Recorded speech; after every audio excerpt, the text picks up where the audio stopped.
এরপরে আল্লাহ তাআলা বলেন, ওয়াইদ ক্বালা লুকমানু লিইবনিহি ওয়া হুয়া ইয়াইদুহু ইয়া বুনাইয়া লা তুশরিক বিল্লাহ। আল্লাহ তাআলা বলেন, ওয়াইদ ক্বালা লুকমানু লিইবনিহি, লুকমান হাকিম তার ছেলেকে ডাক দিয়ে উপদেশ দিলেন, ইয়া বুনাইয়া, হে আমার কলিজার টুকরা, হে আমার আদরের সন্তান। এখানে একটা উপদেশ যে এই লুকমান হাকিম আমাদের মতোই একজন সাধারণ মানুষ ছিলেন।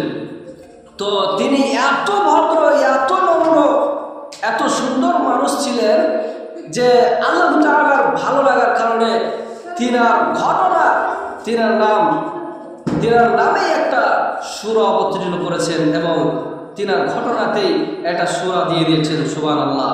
তো এখান থেকে একটা উপদেশ পাওয়া যাচ্ছে যে পৃথিবীর সমস্ত মানুষকে তার সন্তান সন্ততির সাথে কথা বলতে গেলে তাদেরকে ভালোভাবে কথা বলতে হবে। যেমনটিভাবে বলবেন তেমনটিভাবেই তারা শুনবে।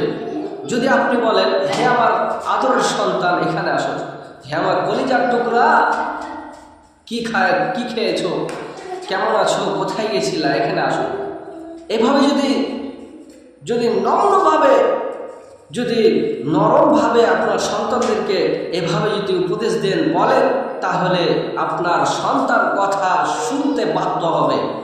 তাই আপনার সন্তান সন্ততিদেরকে ভালো মধুর সুরে কথা বলুন, তাহলে আপনাদের কথা শুনবে। আর পিতামাতা তো যখন বৃদ্ধ হয়ে যাবে, বয়স্ক হয়ে যাবে, তখন সন্তানের ওপর কর্তব্য হয়ে যায় যে পিতামাতা সব চাইতে দামি হয়ে যায়। আল্লাহ পরে পিতামাতার সম্মান মহান আল্লাহ তাআলা দিয়েছেন।